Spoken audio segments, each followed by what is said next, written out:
സരിതയെക്കുറിച്ച് ചർച്ച ചെയ്താൽ ജനറൽ സെക്രട്ടറിയും പൊളിമിക്സും തെറ്റും. അതിനാൽ അതങ്ങ് വിടാം.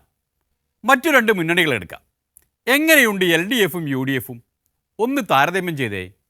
കഴിഞ്ഞ ഭരണം എന്ന് പറഞ്ഞാൽ സരിത നായരെ തൊട്ട് ആണ് ആ ഭരണത്തിന് വലിയ UDF ഗവൺമെൻറ് വളരെ ഇമേജ് നഷ്ടപ്പെട്ടു പോയത്. സോളാറും സരിത നായരും ആയിരുന്നുവെങ്കിൽ ഇപ്പോൾ ഒരു ഇമേജിന് അല്ലെങ്കിൽ അവരുടെ പ്രഭയ്ക്ക് ഒരല്പം മങ്ങലേൽപ്പിച്ചത് ഏതാണ്? ലക്ഷ്മി നായർ വന്നതോടുകൂടി അവിടെ തന്നെ CPIയും CPIയും രണ്ട് തട്ടിൽ ഇടതുപക്ഷത്തിൻ്റെ ഒരു ശോഭ അല്പം മങ്ങലേൽപ്പിച്ചു എന്നുള്ളത് സത്യമാണ്. അങ്ങനെയാണെങ്കിൽ രണ്ടു പക്ഷത്തെയും വിദഗ്ധന്മാർ തന്നെ വേണ്ടിവരും ഇതിലൊരു വ്യക്തത ഉണ്ടാക്കിത്തരാൻ. ഉമ്മൻചാണ്ടി മുഖ്യമന്ത്രിയായ സമയത്ത് കേരളത്തിലെ എല്ലാ കവലകളിലും സരിതയുടെ ഫോട്ടോ അവർ പ്രദർശിപ്പിച്ചു. സരിത എന്ന് പറഞ്ഞാൽ ജനങ്ങളെ മുമ്പിൽ ഒന്നും മറച്ചു വെക്കാൻ ഇഷ്ടപ്പെടാത്തൊരു സ്ത്രീയാ, അല്ലല്ലേ? ഒന്നും മറച്ചു വെക്കൂല. അങ്ങനെയുള്ള സരിതയുടെ ഫോട്ടോ എല്ലാ കവലയിലും വെച്ചു. സരിതയോടൊപ്പം ഉമ്മൻചാണ്ടിയുടെ ഫോട്ടോ പ്രദർശിപ്പിച്ചു. തകഴിയുടെ ചെമ്മീൻ എന്ന സിനിമയിലെ മധുവിന്റെ ഷീലയുടെ ഫോട്ടോ എടുത്തു. എന്നിട്ട് മധുവിന്റെ തല, മധു പരീക്കുട്ടിയായിട്ട് അഭിനയിച്ചത്, ആ തലയങ്ങ് മാറ്റി പകരം ഉമ്മൻചാണ്ടിയുടെ തല വെച്ചു കൊടുത്തു. കറുത്തമ്മയുടെ ഷീലയുടെ തല വെട്ടിമാറ്റി പകരം സരിതയുടെ തല വെച്ചു. ഇപ്പൊ പണിയെടുത്താൽ വരമ്പത്ത് കൂലി എന്ന് പറയാറുണ്ട്. പണിയെടുത്താൽ വരമ്പത്തല്ല, പണിയെടുത്താൽ പാടത്ത് തന്നെ കൂലിയാ. ഞങ്ങൾ ഒറ്റ ഫ്ലക്സും വെക്കുന്നില്ല. ഇപ്പൊ എല്ലാ ആളുകളും ഇങ്ങനെ ബഹുമാന്യ MP ഒക്കെ ഇവിടെ ഞാൻ നീട്ടുന്നില്ല. ചിലയിടത്തൊക്കെ ഇങ്ങനെ ഫ്ലക്സ് കണ്ടു തുടങ്ങിയിട്ടുണ്ട്.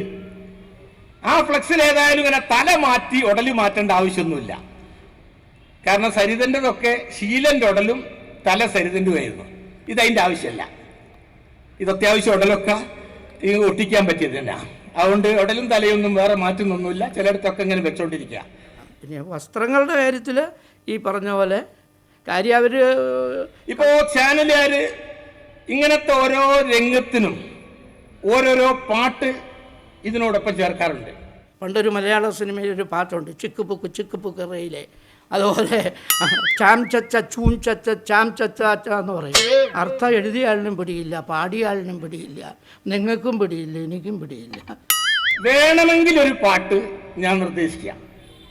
ആർക്ക് വേണമെങ്കിൽ ഇഷ്ടമുണ്ടെങ്കിൽ ചേർക്കാവുന്ന. അതാര് ആരോട് പാടുന്നു എന്നൊക്കെ നിങ്ങൾ തീരുമാനിച്ചാൽ മതി. ഞാനതൊന്നും പറഞ്ഞ് കേസിനും വക്കാനത്തിനും ഞാനില്ല. അതൊരു സംഗീതാത്മകമായ നിലയിൽ അതിന് പാട്ടൊക്കെ ഞങ്ങൾ റെക്കോർഡ് ചെയ്ത് വെച്ചിട്ടുണ്ട്. അന്നു നിന്റെ നുണക്കുഴി തെളിഞ്ഞിട്ടില്ല, അന്നു നിന്റെ കവിളിത്ര ചുമന്നിട്ടില്ല, പാട്ടുപാടാൻ അറിയില്ല, പൊട്ടുകുത്താൻ അറിയില്ല, കണ്ണെഴുതാൻ അറിയില്ല, എട്ടും പൊട്ടും തിരിയാത്ത പാചകക്കാരി. അതാണ് വെറുതെ നിങ്ങൾ പാറ്റിപ്പാനായിട്ട് പറയല്ലേ. അന്നു നിന്റെ മീയാകും മലർപ്പൊയ്കയിൽ പൊൻകിനാവിന്നര എണ്ണം ഇറങ്ങാറില്ല, പാട്ടുപാടി തന്നില്ലെങ്കിൽ പൂ പറിക്കാൻ വന്നില്ലെങ്കിൽ പാലോളി പുഞ്ചിരിമായും. പാചകക്കാരി അതന്നെ. ആ ഉണ്ടാക്കുന്ന പലത് എന്നും കഴിച്ചാണ്ടല്ലോ പരലോകത്തേക്ക് പാസ്പോർട്ടിന് വിസ അടിക്കുന്നതിന് തുല്യ. ഞാൻ അതിന്റെ കാര്യങ്ങളിലേക്ക് ഞാൻ കിടക്കുന്നില്ല. ആ ചാപ്റ്ററൊക്കെ ഒന്ന് നമുക്ക് ക്ലോസ് ചെയ്തുകൊണ്ട് രാഷ്ട്രീയത്തെ രാഷ്ട്രീയമായി കാണണം. ഇത് തമിഴ്നാടൊന്നും അല്ലല്ലോ.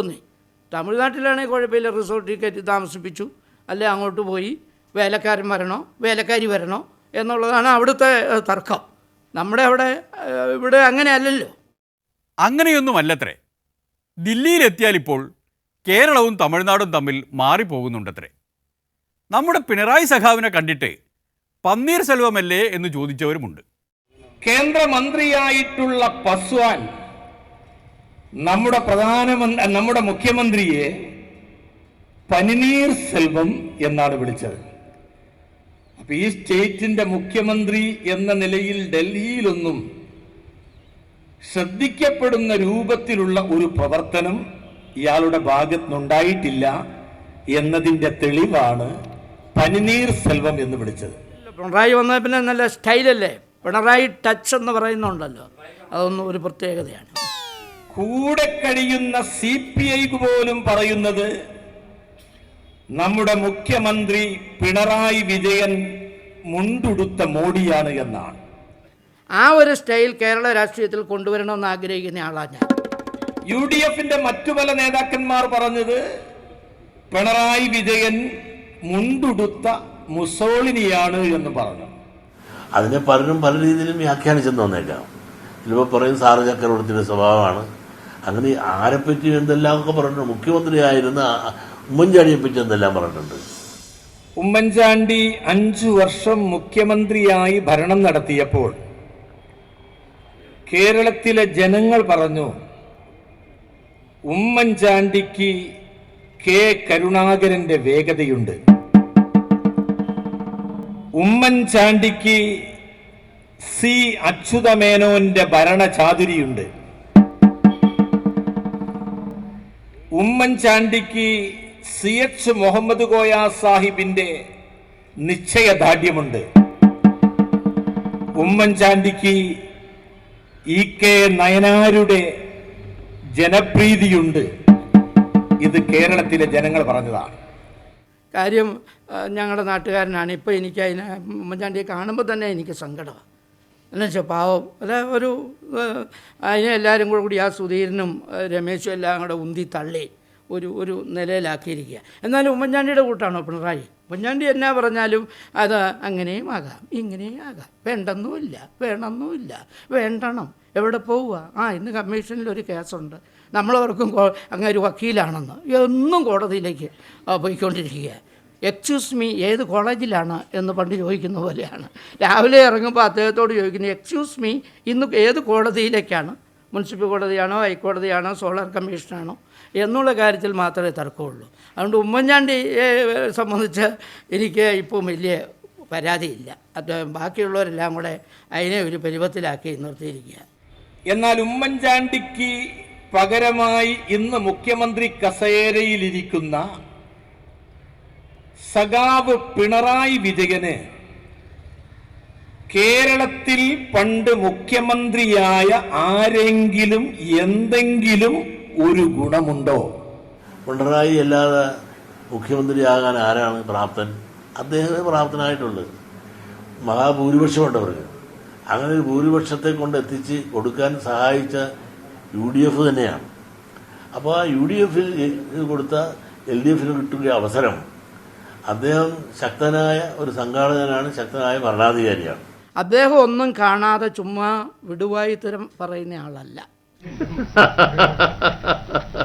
അദ്ദേഹം ഒന്ന് മനസ്സിൽ കാണും, ആ കാണുന്ന കാര്യം അത് വ്യക്തമായി പറയും. പിന്നെ അതിനകത്ത് അദ്ദേഹം ഉറച്ചു നിന്ന് തെറ്റാണേ തെറ്റെന്ന് പറയും.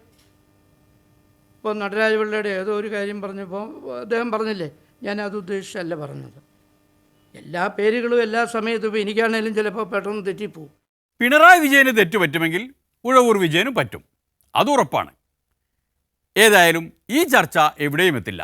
അതിനാൽ പൊളിമിക്സ് ഒരു ഇടവേളയിലേക്ക് കടക്കുകയാണ്.